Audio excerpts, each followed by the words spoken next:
الشيطان اللعين الرجيم بسم الله الرحمن الرحيم الحمد لله رب العالمين والصلاة والسلام على أشرف الأنبياء والمرسلين سيد الأولين والآخرين شفيع المذنبين رحمة للعالمين عبد القاسم محمد اللهم صل على محمد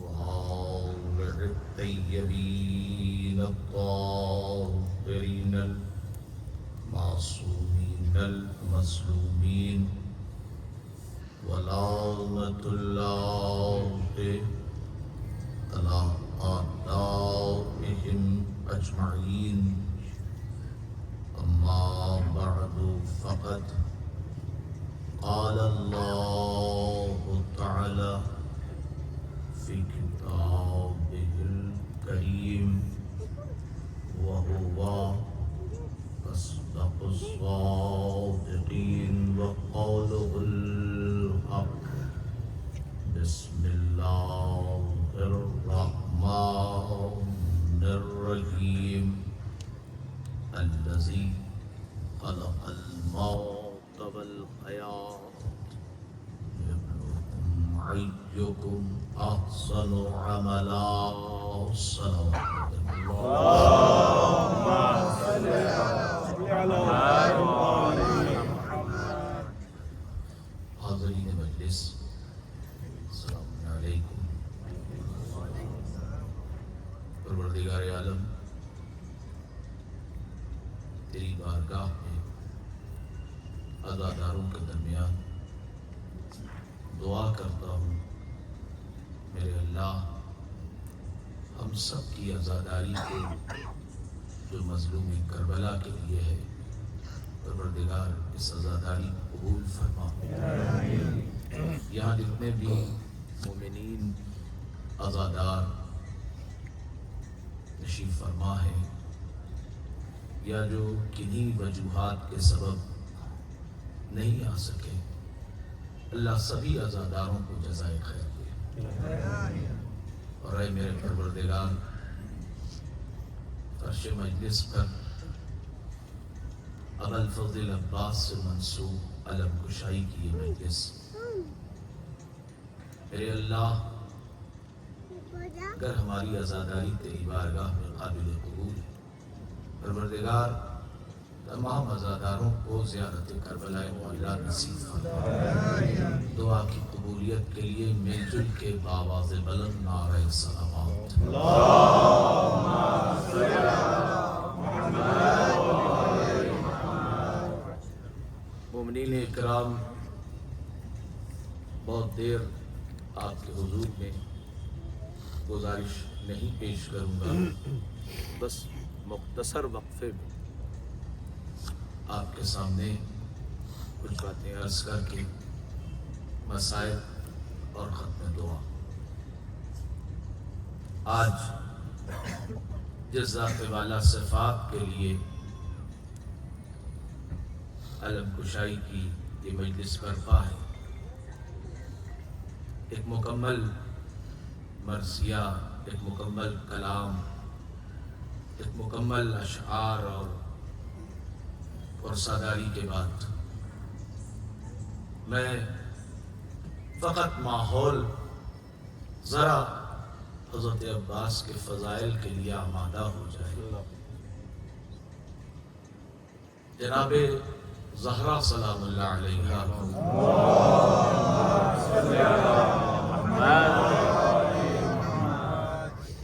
اپنے خانوادے کا، اپنی فیملی کا تعارف کرا رہی ہیں.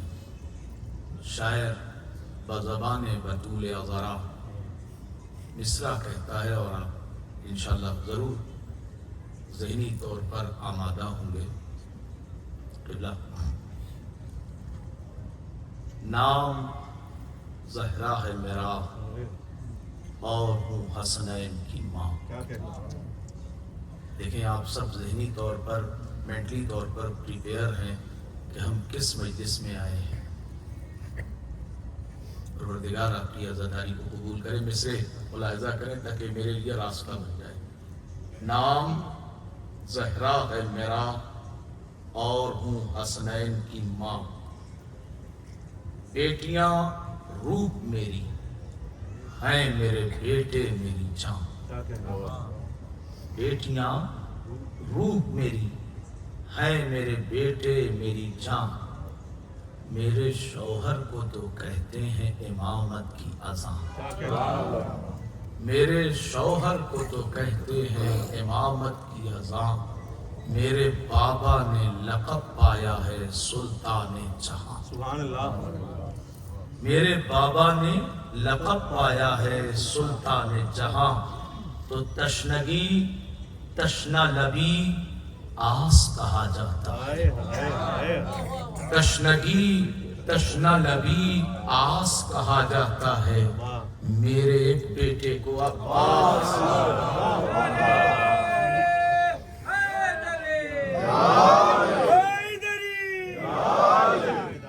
میرے بیٹے کو عباس کہا جاتا ہے. یقیناً وہ ذات والا صفات جس کی بلندی بزرگی کمال شرف وقار وہ ہے کہ جلوس نام اصغر پر اٹھے گا مگر علم عباس کا. سبحان اللہ. تابوت مظلوم کربلا کا ہوگا مگر علم ابوالفضل عباس کا ہوگا. حد یہ ہے کہ کوئی بھی پروگرام ہو ہمارے یہاں جلوس کا یا ہمارا کوئی بھی اس طرح کا پروگرام ہو جو ہماری شناخت ہو ہماری عقیدت ہو ہماری طرف سے عزاداری ہو مگر علم ابوالفضل عباس اٹھے گا. اور کتنا پروردگار عالم کا اس ذات والا پر کرم ہے اور اس ذات والا کی کتنی بڑی شخصیت ہے کہ پروردگار نے حضرت ابوالفضل عباس کو باب المراد کہا. مراد کا دروازہ. مراد کا دروازہ. مانگتے ہم علم کے پاس ہیں اور کٹے ہاتھوں والا بادشاہ سرکار وفا اپنی ذات سے اپنے چاہنے والوں کو اپنے آقا کے عزاداروں کو خیرات بانٹتا. یہ بلندی ہے. اور میں اپنے استاد کا ایک جملہ کہوں کہ جب کوئی عزادار میرے بچے خاص کر سنیں گے جب کوئی عزادار سچے اور اچھے دل سے علم ابوالفضل عباس کے پاس خاموشی سے اپنی دعا مانگتا ہے تو میرے استاد کہتے ہیں کہ یقیناً بطول آمین کہتی ہے. بڑی بزرگی ہے اس علم کی.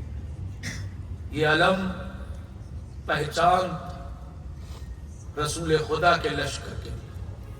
یہ علم جعفر طیار کے ہاتھوں میں رہا مگر یہ علم اوج پا گیا جب سرکار امیر کائنات فلک جناب حضرت علی کے ہاتھ میں آیا. اور دیکھیے فطرت ہے انسان کی. آپ کے درمیان بھی کچھ ہوں گے ایسے لوگ اور اچھی بات ہی. وہ یہ کہتے ہیں کہ دیکھیے صاحب ان کے والد ماشاءاللہ کیا کہنا یہ بھی کام کر رہے ہیں ویسے مگر اس منزل بنی. مگر کوئی ذات اپنے باپ سے ملی ہوئی وراثت کو قیامت تک ملا دے وہ کائنات میں فقط عباس ہے. وہ فقط عباس ہے. اور عباس علمدار کی جو آمد ہے نا اس میں علی جیسا بادشاہ جو کائنات کو بانٹ رہا تھا وہ عباس جیسے بیٹے کو خدا سے مانگ رہا تھا۔ ہمیں اپنے بچوں کو جو تربیت دیتے ہیں ہم، بیٹا یا علی مدد کہو، یا علی مدد کہو، یا علی مدد کہو، یہ تربیت سکھاتے ہیں۔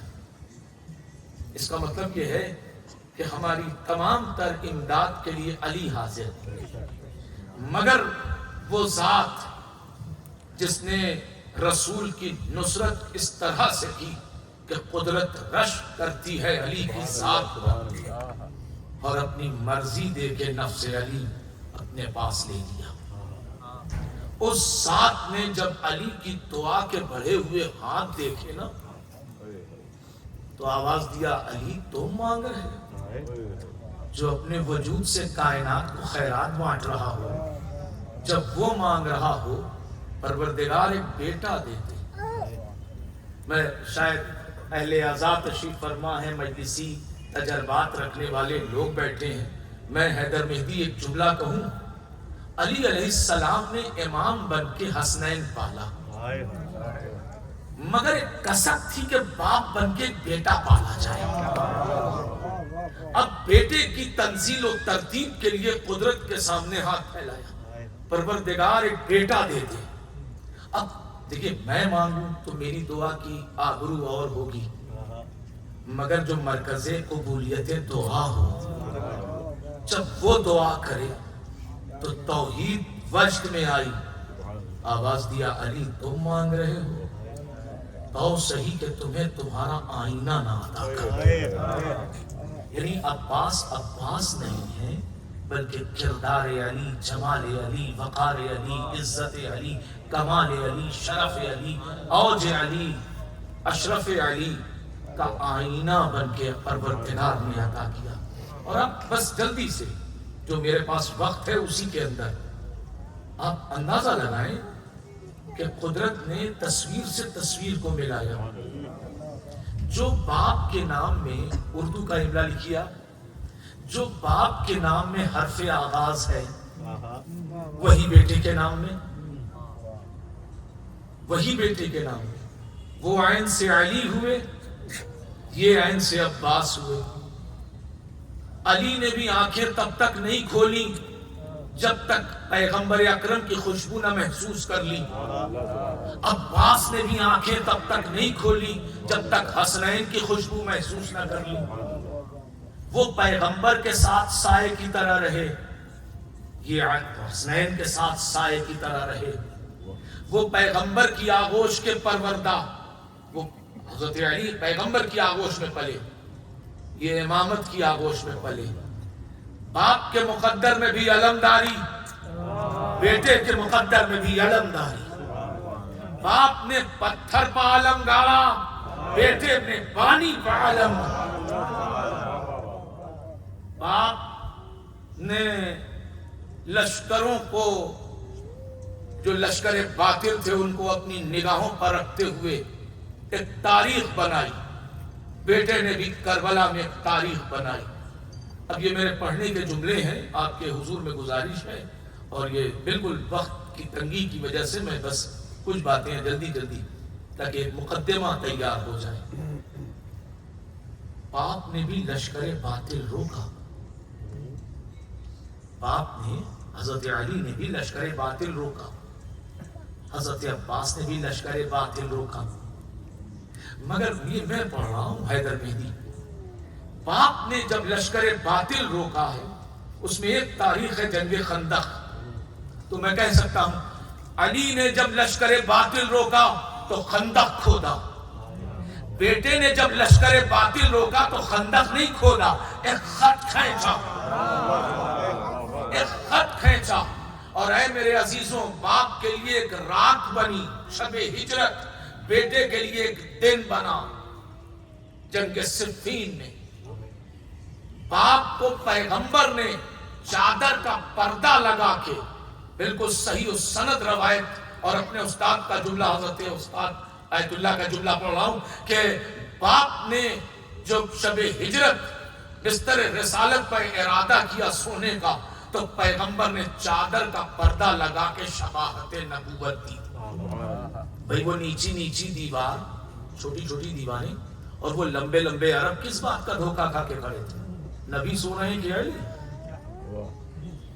شباہت نبوت، باپ کے لیے رات بنی، جنگ صفین کا گھمسان منظر، ایک دن 10 برس کا تقریباً شہزادہ خیمے کا پردہ الٹ کے نکلا، اور صحابیت دیکھ رہی تھی، صحابیت دیکھ رہی تھی علی کی، جو صحابیت علی کے خیمے کے باہر کھڑی تھی وہ دیکھ رہی تھی، اور جیسے ہی پردہ اٹھا، میری طرف متوجہ رہیے گا، جیسے ہی خیمے کا پردہ اٹھا، جنگ صفین کا گھمسان منظر، باطل کی طرف سے حملے ہو رہے ہیں، اور علی کے لشکر میں علی کے خاص آدمی خیمے علی کے باہر کھڑے ہیں، آپس میں مشورہ کر رہے ہیں۔ اتنے میں صحابیت کہتی ہے، قبلہ اے اہل عزا، اتنے میں صحابیت کہتی ہے کہ خیمے کا پردہ اٹھا،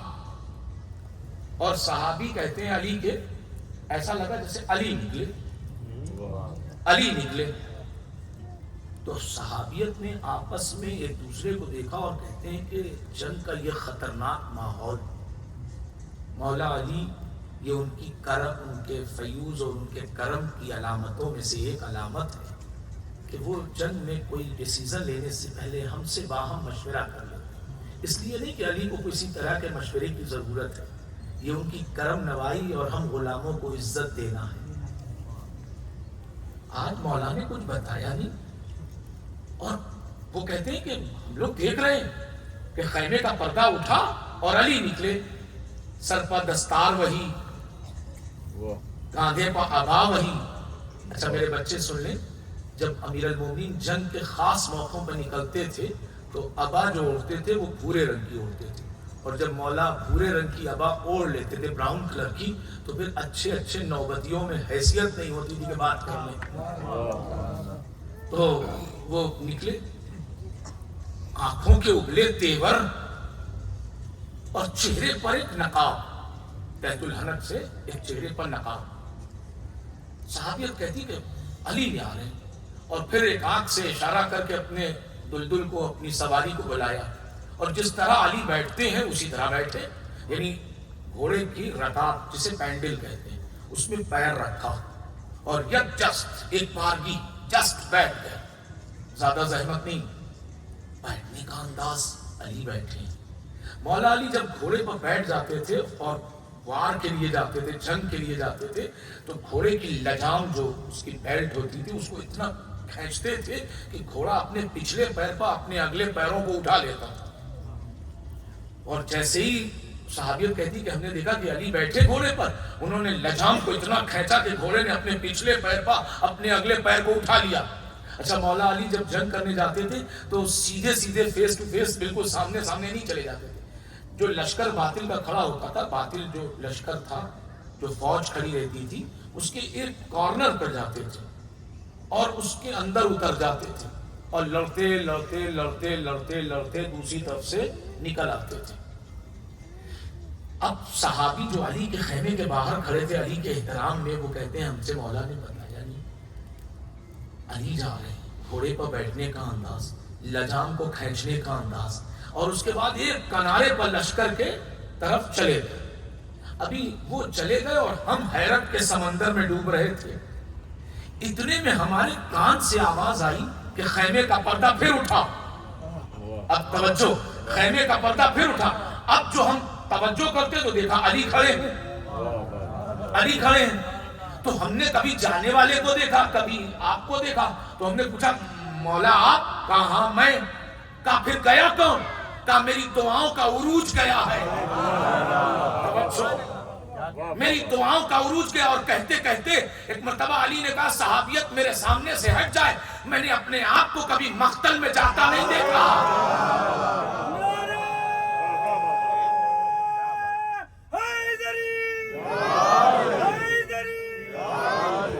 میں نے کبھی اپنے آپ کو، اور اب جب صحابیت کو، لوگوں کو جو علی کے خاص لوگ تھے ان کو پتا چل گیا کہ مولا علی یہ جانے والا شہزادہ، اب کسی نے اس جگہ پر رکھا قدم، کوئی تھوڑا بلند جگہ ہے، اونچی جگہ ہے، کہ کوئی وہاں گیا، کوئی لمبے قد کا تھا، اس نے اپنے پنجوں پر کھڑے ہو کر کے دیکھنا شروع کیا کہ شہزادہ گیا کہاں، شہزادہ گیا کہاں، شہزادہ تو نظر نہیں آ رہا، توجہ، شہزادہ تو نظر نہیں آ رہا ہے، مگر صحابیت کہتی کہ ہم نگاہیں بھر بھر کے دیکھتے رہے، ہمیں شہزادہ نظر نہیں آ رہا تھا، عباس نظر نہیں آ رہے تھے، مگر تلواروں کا چلنا، خون کا نکلنا، چیخ کا نکلنا، خون کا اچھلنا، گردنوں کا کٹنا، ہڈیوں کے کٹنے کی آواز لشکر کی بھگدڑ بتا رہی تھی، اب عباس یہاں ہے، اب عباس یہاں ہے، اب عباس یہاں ہے، اب عباس یہاں ہے، ایک صلوات پڑھتے محمد اور آل محمد،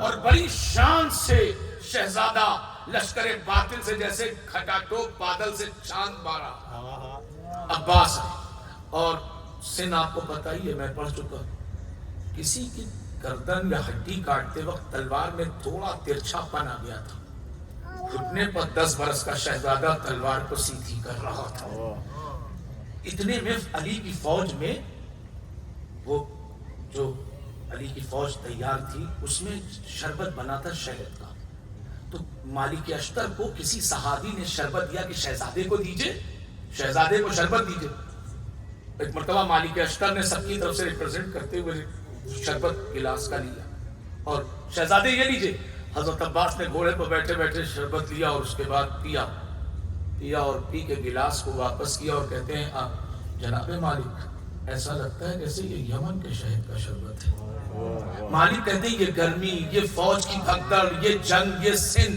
میں اپنے آپ میں حیرت میں تھا کہ ابھی لڑائی کی ہے، ابھی جنگ کی ہے، سن بھی کم سن ہے، ہمیں اس گرمی میں بہت سی چیزوں کا حواس نہیں ہوتا، انہیں اس بات کا احساس ہے کہ شہد یمن کا ہے کہ طائف کا، میں کہوں گا مالک حیرت نہ کرو، جس گھرانے کے بچے موت کا مزہ شہد بتاتے ہو، ایک صلوات پڑھتے محمد اور آل محمد،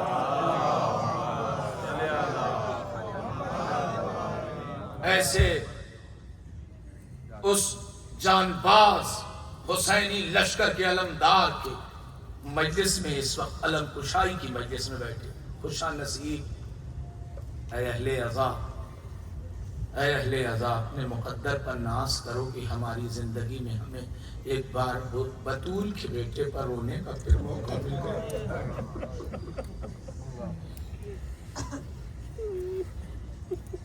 بطول کے بیٹے پر آپ کیا سمجھتے ہیں؟ ابھی بھائی نے کہا کہ تھوڑا تھوڑا آگے آ جائیے، آپ کیا سمجھتے ہیں کہ ہم ہی اپنے اپنے گھروں سے آئیں، جو یہاں رہتے ہیں اس کیمپس میں یا اس کے آس پاس یا جو دور دراز سے آئیں، ہم ہی آئیں؟ نہیں، جب یہ فرش بچھ رہا ہوگا علم کشائی کی مجلس کے لیے ایک غریب ماں ضرور آ گئی ہوگی،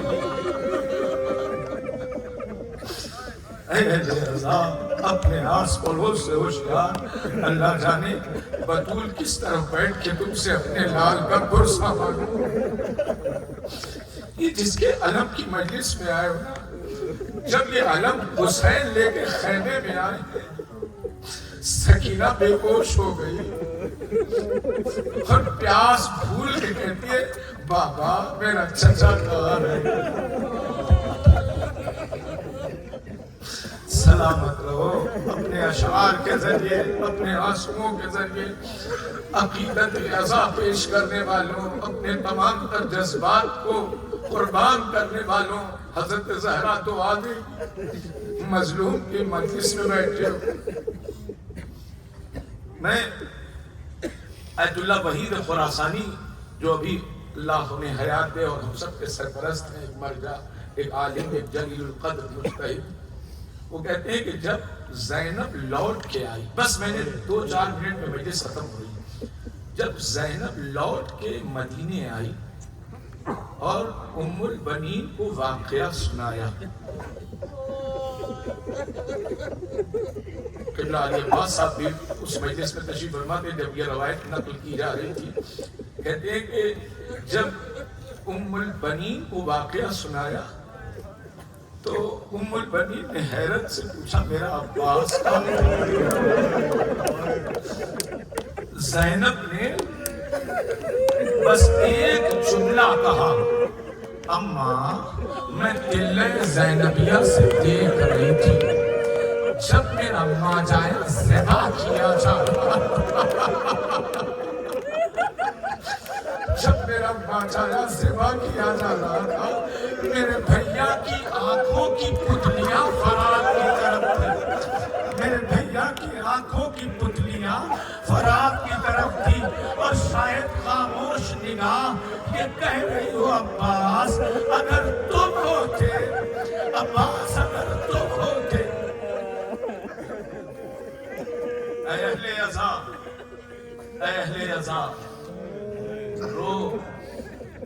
رو کے زہرا کو پرسا دینے کا موقع ہے، مجلسوں میں ماتم کرو کہ زہرا کو پرسا دینے کا موقع ہے۔ ابھی مجھ سے پہلے ایک بچہ یہاں کلام پڑھ رہا تھا کہ اے چاند، تم نے تو دیکھے ہوں گے، سبت جعفر صاحب خدا غریب رحمت فرمائے، شہید سبت جعفر صاحب نے جو کلام کہا ہے، دل خراش نوحہ ہے۔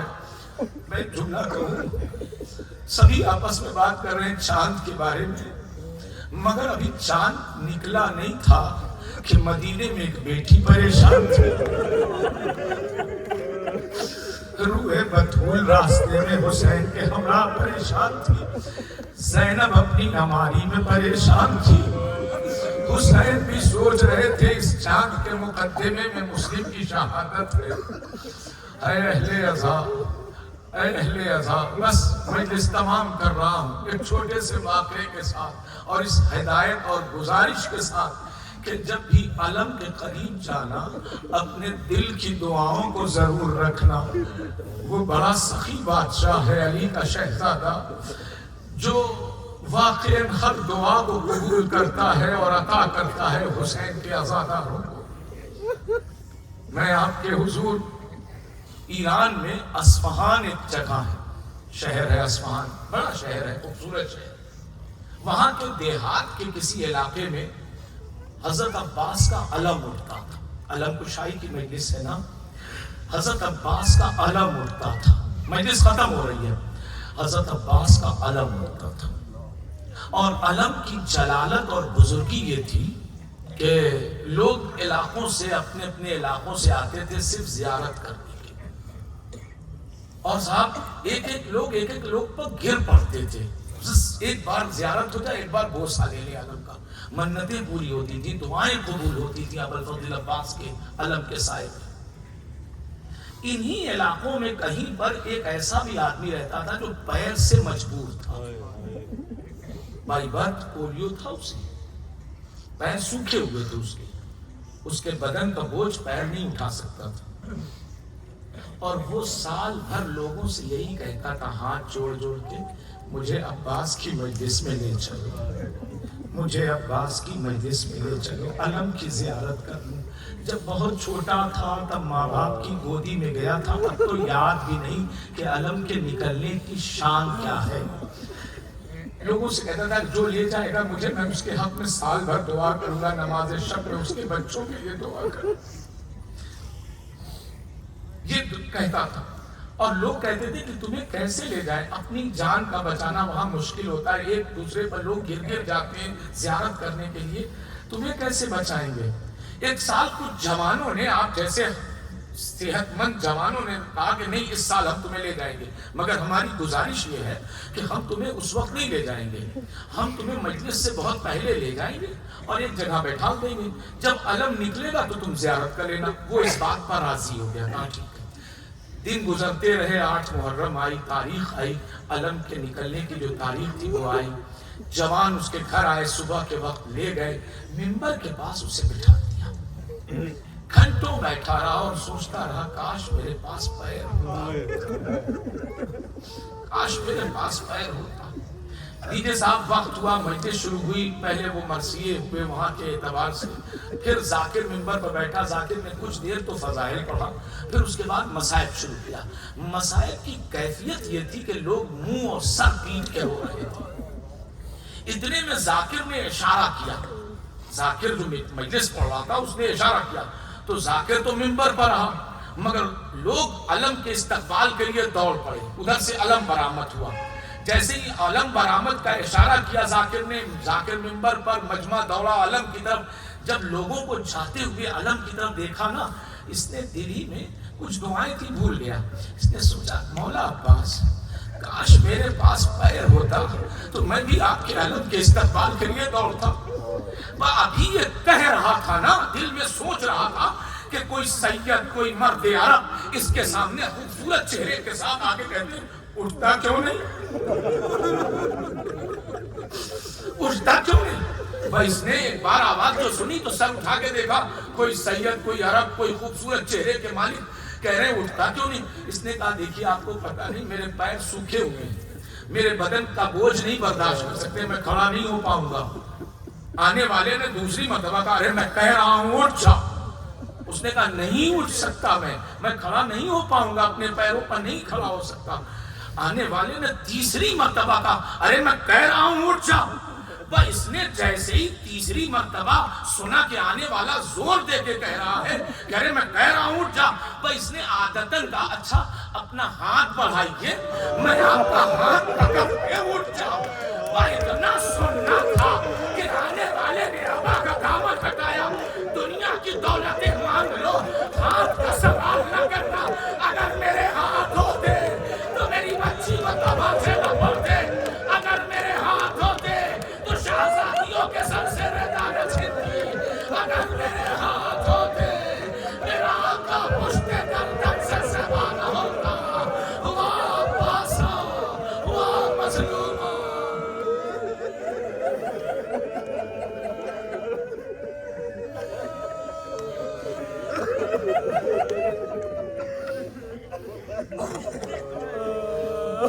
صلی اللہ علیہ وسلم. خدایا ہماری عزاداری کو قبول فرما، جذبے عزاداری میں اضافہ فرما.